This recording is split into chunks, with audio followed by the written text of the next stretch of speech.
Remember when men used to chase, when they planned dates, called you first and actually made an effort to win you over?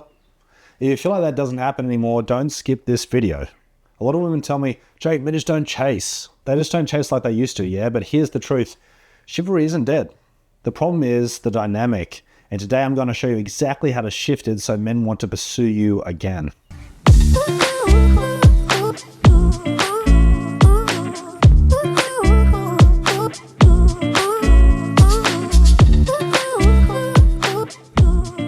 Let me ask you something, guys. Have you noticed how amazing things are at the start of dating?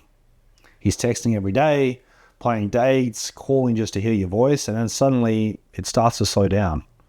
You're the one reaching out, you're the one keeping the connection alive, and before long, it feels like you're doing all the chasing. If you're smart, successful woman, I know how frustrating this is. You don't need another project.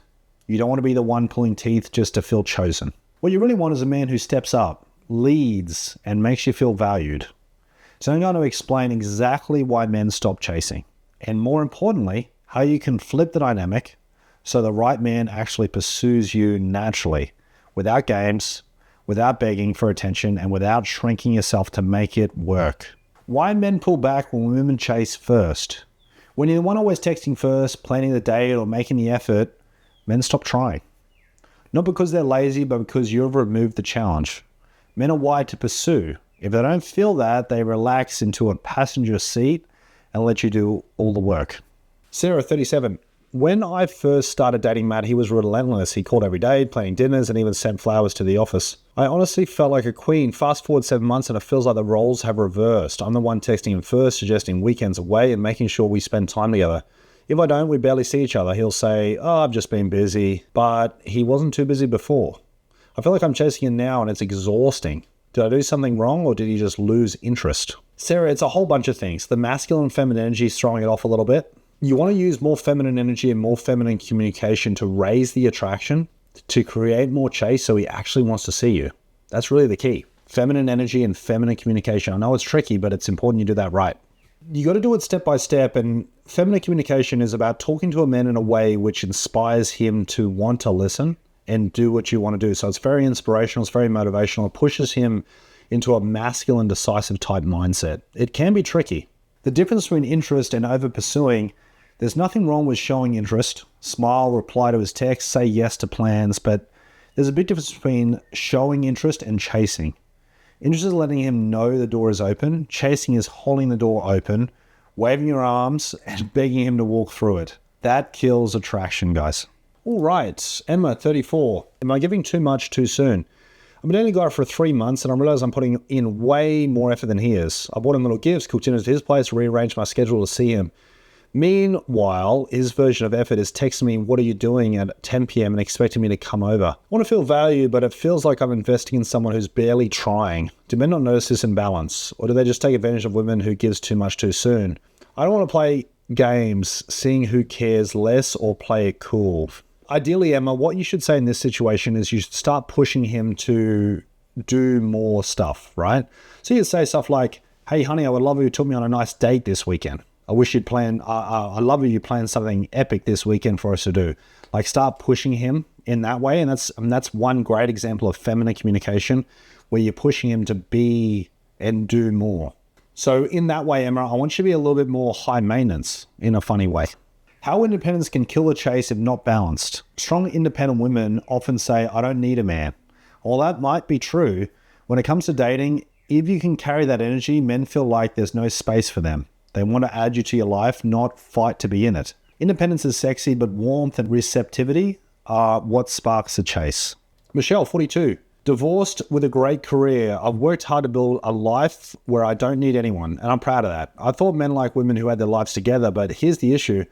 Men tell me I come across as intimidating or too independent. I don't lean on anyone. I pay for everything myself and don't like asking for help. I've even had guys say, you don't really need me, do you? And then they disappear. I don't want to play weak or helpless, but I also don't want my strength to push them away. Men are attracted to me at first. They love my energy and confidence, but they just slowly fade away. A friend told me I make him feel like they can't offer me anything. So they give up. Is my independence really the problem, or am I just attracting the wrong type of man? So again, feminine energy and feminine communication, and also the wrong type of men. So here's the thing to remember, guys. If you do everything perfectly, the masculine and feminine energy, and do everything that I say perfectly with the wrong person, it still won't work. So Michelle, you got to attract in the right guy, a guy who's more successful than you, but also do the feminine energy stuff as well properly. Why men need to feel they're earning your attention. Men fall for what they invest in. If you hand it all over attention too easily, he doesn't value it. Let him earn it. Let him plan the date. Let him be the one to move things forward. It's not about playing games. It's about creating space for him to step up properly. Laura, 33, and started seeing a guy I really like. From the beginning, I've been super available. Answering text, that's fine. Suggesting date ideas, no, he should do that. Even picking him up once when his car broke down. Okay. Now 2 months in, I feel like I'm putting in most of the effort. He'll go along with the plans, but rarely initiates. No, he needs to do the planning. A friend told me I might be getting girlfriend treatment before he's earned it. It's not girlfriend treatment, that's masculine energy. Do men really feel like they're chasing to be interested? No, Laura, not necessarily, but you're pushing him into his feminine energy. You're being the boy. You got to flip it, Laura. He's got to plan the dates. He picks you up. He takes you out. Not the other way around. Okay? You're totally messing it up. Small changes that make men lean in again. Instead of texting him first every time, wait and let him reach out. Instead of suggesting the date, ask, what do you have in mind? These are little changes that flip the dynamic. Suddenly he feels like he has to step up but wants to see you. And that's exactly how you get the chase back. How texting patterns either invite pursuit or shut it down. If you're doubling texting, sending paragraphs, or replying instantly every time, you're overfeeding the dynamic. Slow it down. Keep your responses warm but short. Give him the space to wonder, to think about you, to miss you. That's what makes a man lean in a little bit.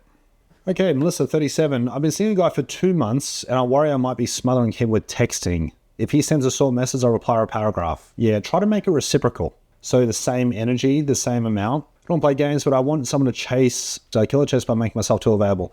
No, Melissa, just try to make it more reciprocal and try to be a little bit more bubbly. More bubbly, more flirty. Try to get him talking a little bit more. You don't want to pull back too much because that often destroys the momentum of the relationship. So don't pull back too much. Instead, just try to make the texting reciprocated, the amount of energy you both put in. And also, I want you to be 10% more flirty and bubbly. Turning the chase in a long-term dynamic. The chase isn't just for a few weeks. If you let him plan and lead and pursue in the beginning, he's more likely to keep that energy going long-term. Relationships where men feel they earn their partner, those are the ones that last. Anna, 45. I've been with a guy for 6 months and things started great, but now it feels like I'm keeping the engine alive. If I don't call, we don't talk. Oh, that's not good. If I don't plan, we don't see each other. That is bad. That is bad. Anna, what I wanted to try to say is, I want you to say, hey, look, honey, I'd love to see you this weekend. I'd love if you plan like a really fun date for us. That'd be amazing. Push him doing that sort of backwards feminine communication. That's really the key in that stage, Anna.